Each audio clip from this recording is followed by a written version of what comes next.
Hey everybody, it's your girl Creative Lady K, and I am back up here again to just talk a little bit about um, doing your own graph GAN. I've been getting a lot of questions, and I promised that I was going to make a tutorial on at least just getting started doing one. So this is what this video is about. I want to thank everybody who has been following me and wondering about an update and trying to engage with me more through this process. So I definitely appreciate it. Stay tuned, and I will do what I can to have everybody making stuff like this. So this is my latest project, and it's actually going to be um, my background until it is ready to ship itself off to Brooklyn, I believe. I believe that's where it's going. So stay tuned, guys.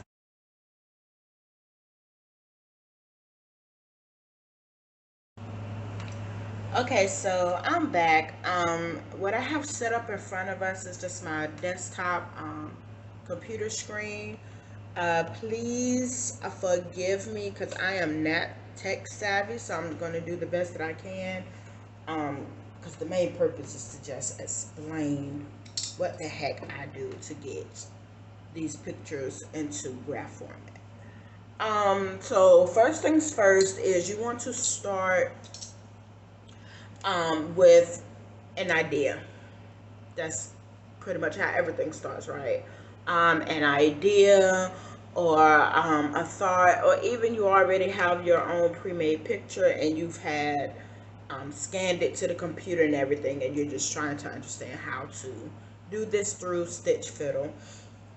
So I have a little bit of space in between orders, so I thought this would be a great time to pop in here and try to really dig deep into this tutorial.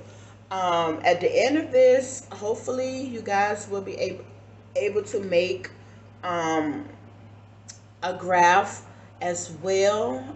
So what I'm going to be doing is just demonstrating how I get from the beginning to the graph on Stitch Fiddle, if that makes sense. But it feels like I'm rambling, so let's just get going. So my plan is to make a bed set for my house, and that includes two pillows and a blanket for a twin size bed for like I guess room. So for small demonstration purposes, we will go ahead with the pillow instead of the big graph GAN blanket, but the concept is still the same. We just need to understand our sizing.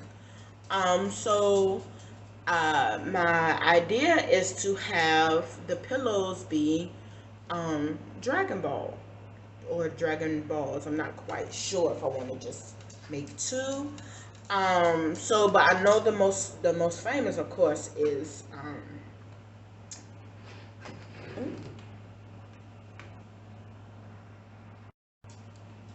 um sorry about that. So um we're going to do just Goku's Dragon Ball, which is the 4 star Dragon Ball that belonged to his grandpa. So a little nerd information right there. So don't worry about all of that.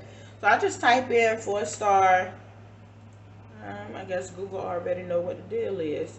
So once you type in what it is you're looking for, I just go over to images, and I just kind of play around with this and pick which one I like.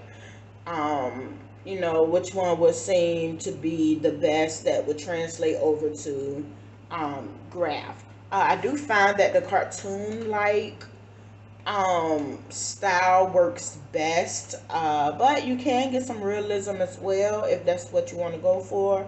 But if you're looking at my video and tutorial, you're probably very beginner light or just looking for a new technique to learn. So we'll just start with something very simple. So I'll just click something like this. you know, and then I'll save it to my device. So I'll go save image as, and then I just type in what it is since I have a ton of files and stuff on my computer. I just type in what I have. So this is the 4-star dragon ball. Okay, so I just saved that. And then we come on over to Stitch Fiddle. Now, Stitch Fiddle has two types of programs that they use. They have a free version, which you get like 15 charts that they save for you. And then you have the premium version, which is just an unlimited number, which I love, and you get access to their entire website.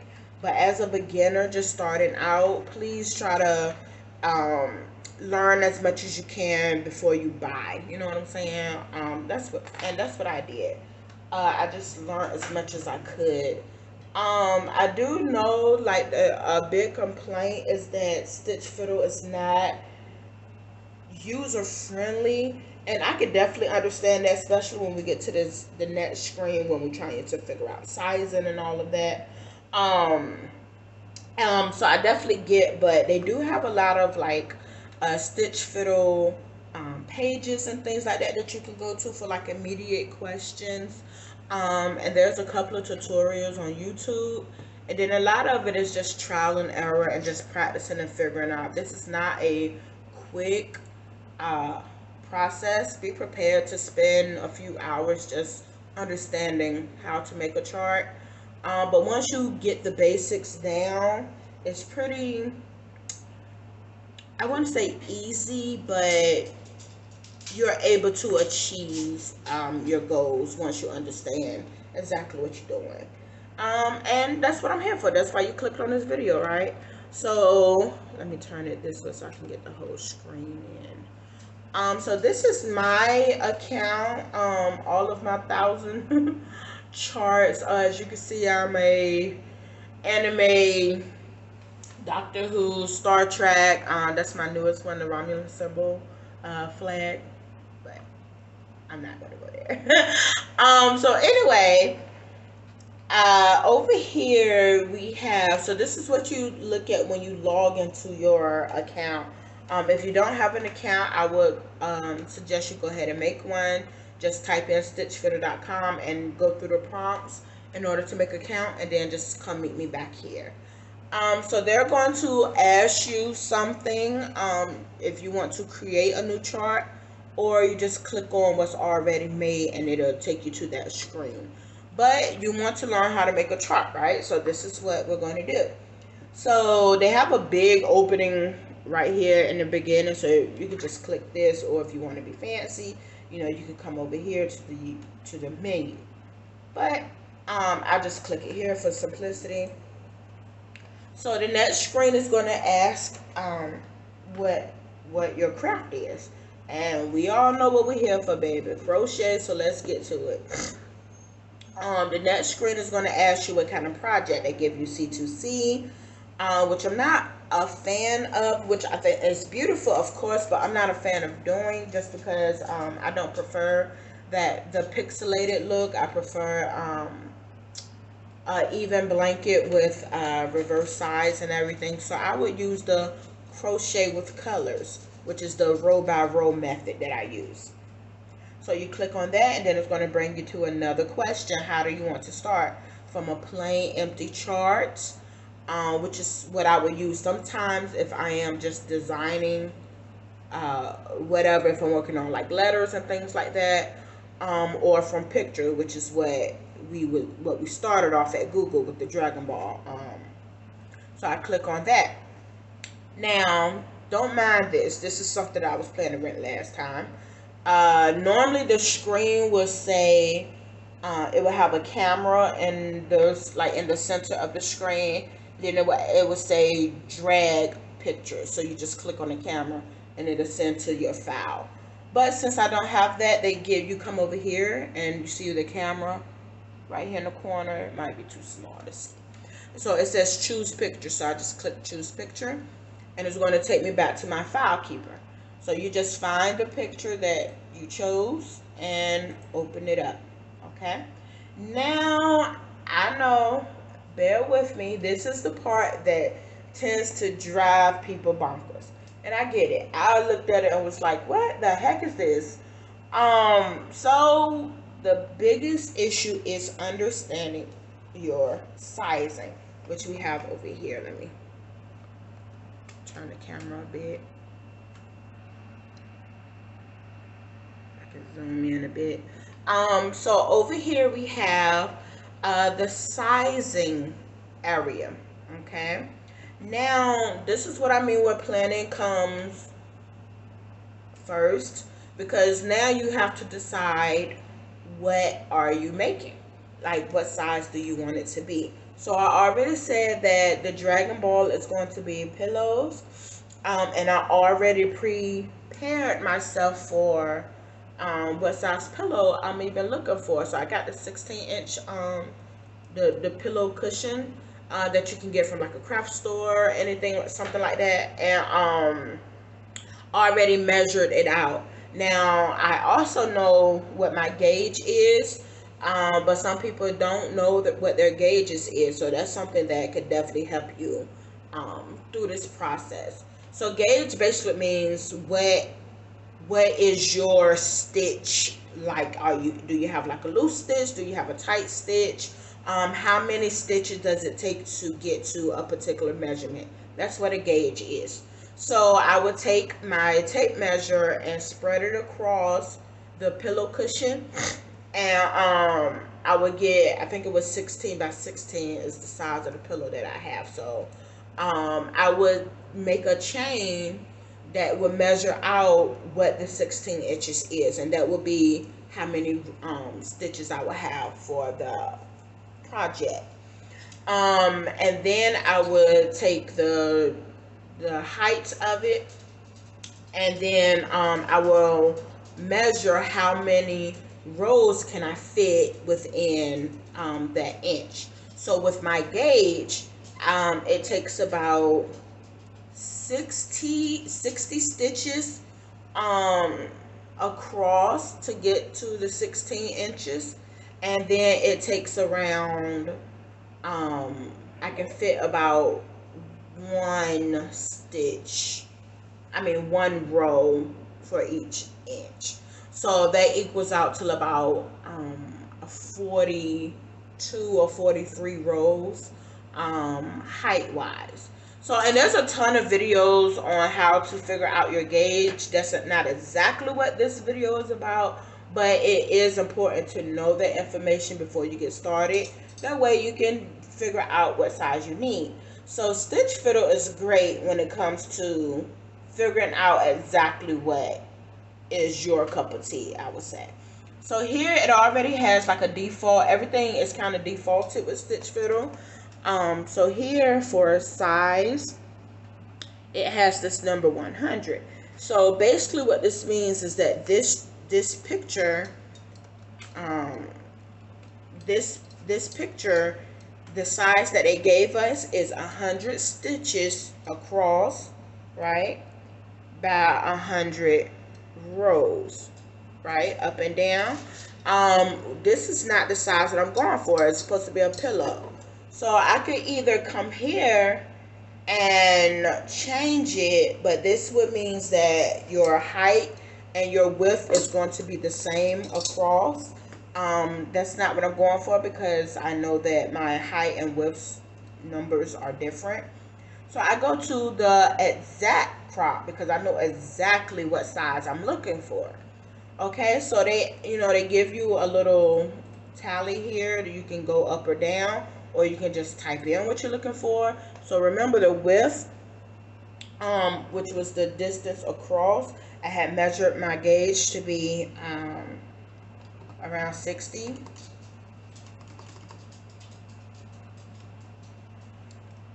Which they start at 20. But so the gauge for the pillow, width-wise, would be 60 stitches across. And the height of my pillow will be 40.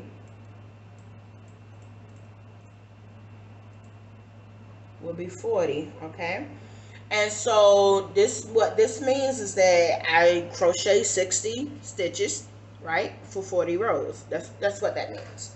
Um, and then they give you a third option on how to do it, and this is the size calculator. Now this is perfect if you don't quite know what your gauge is and you want to try to figure it out. So you would take your measurement, like I said at first, you would take your tape measure, measure out what it is you're looking for, and that could be, if you even want to do the blanket, you just take the size of your bed and measure out the width and the height, and you follow that same concept. Start with how many chains it would take to cover that measurement, right? And then you do that. Then you do about 3 rows, so you can figure out how many inches can you fit, how many rows can you fit within that inch. So I'm bypassing all of that just to demonstrate what I mean. Okay, so just give me a moment to try to figure out how to explain this part. So for 16 inches, because it's asking you how many inches in this side. So I know I want my piece to be 16 inches long and 16 inches height or vertical, right? So I know that for 16 inches across, that takes about 60 for me, and about 40 rows to fill that in. Okay, so over here it tells you how many stitches in total it's going to take for you to complete your project. Okay, so that sounds like a lot, right? And we're only making something really small, but yeah. So yeah, and then it automatically goes to create the chart for you. Okay, which I think is just great. And this is showing you how to do a gauge, right? I do find like always just keeping something handy around. I do have a couple of these squares and different hook sizes and different stitches. That way I can have a frame of reference immediately instead of trying to work on a craft for another craft. You know what I'm saying? So just have a couple of swatches made up and you say, okay, I know I want to work in double crochet with a K hook. You already have that available. So going back to it, I do think that once you understand your gauge, pressing exact crop will be the best method because you don't have to go through the size calculator because you already know what you're looking for. Let's see. So I need to just go back to what I was on. Okay, so down here, so now the next step is to look at the yarn colors. So Stitch Fiddle, again, they default to picking up 10 different colors. Will you need all 10 colors? No, absolutely not. To me, it's better to leave it at 10 because the detailing is great and you can always go back in and change how to do that method, which we will probably save for another video. This one is just trying to figure out your sizing. Okay, so for a pillow, this is what this looks like, and then I'll just press save chart, and Stitch Fiddle shows you what, oops, sorry guys, shows you what that looks like. So now we have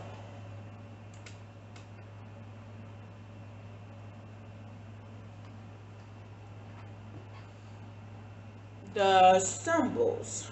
Let me go zoom in a bit so you guys can see that. So we have our scroll, which is basically your mouse. Yeah, that's just what that is. And then you have your zoom button, which looks like a magnifying glass. This is awesome because when you're working on your piece, you can zoom out, you know, to see it as a whole, or you can zoom in once you start working, so you know exactly what area you're working in. So that's what that symbol means. Um, so this is as a pillow. And then we have our progress tracker, guys. This is my favorite button ever. Favorite button. And it literally and it looks like a little like GPS symbol, like a location symbol. And all it does is just locate where you are on your project. So once you are ready to start, you just click on it, and it dims the rest of the project and only highlights the row that you're working on.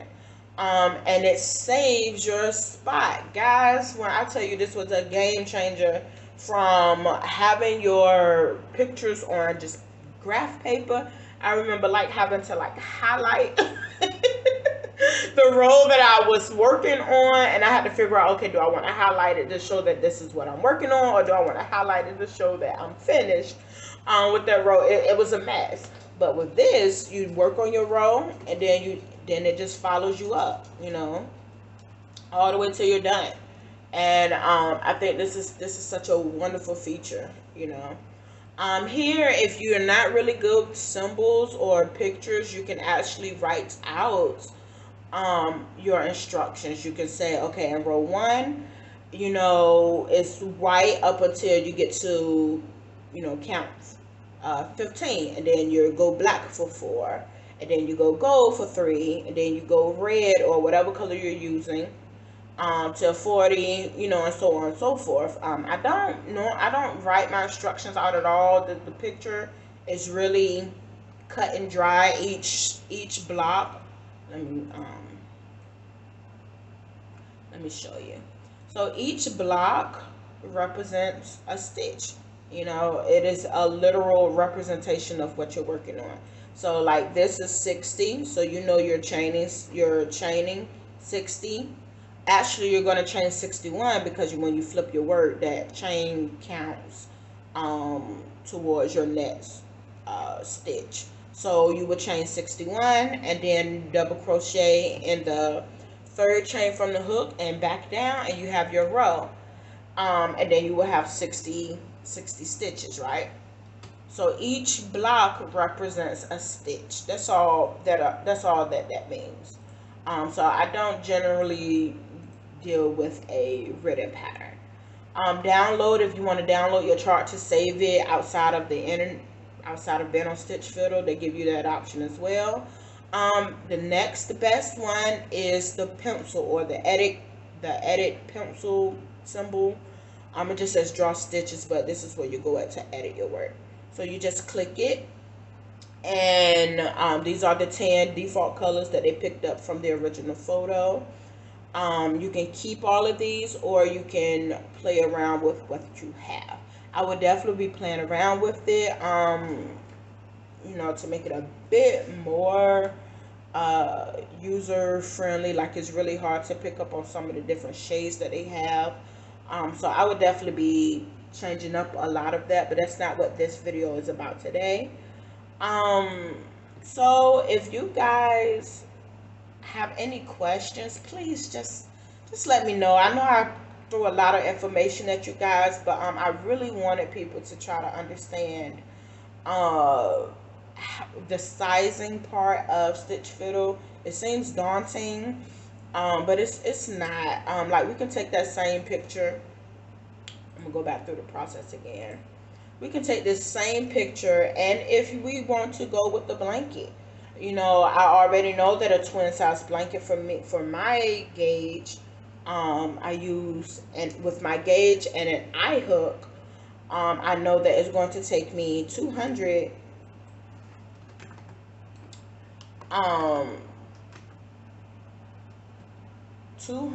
stitches across by 100. Why is that? No, that's not what I meant to do.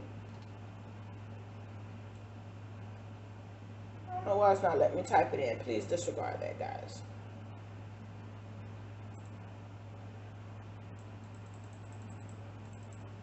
So using this measurements, these sizes, this is a twin size blanket for me with an eye hook. And I tend to know that changing your hook size changes the overall size of your work. Also your stitches as well. If you want to make something small like a tapestry, the 100 by 100 in single crochet or even half double crochet and an eye hook gives you a nice wall art tapestry, and it makes it thicker, that which is not my goal for blankets. For blankets I want them to be loose and comfortable and airy, whereas my tapestries I want them to be tight, thick, and stiff, you know. But the concept is the same. Once you understand your sizing, the world is your oyster. So I'll just leave it at this and call this like a part one, or kind of like an introductory into Stitch Fiddle. If you have any questions, let me know. You can contact me through Creative Lady K on YouTube or Facebook, even TikTok. I try to be available as much as I can to answer your questions and engage with the people who want to know more about what I have to offer. Thank y'all, and y'all have a good one now.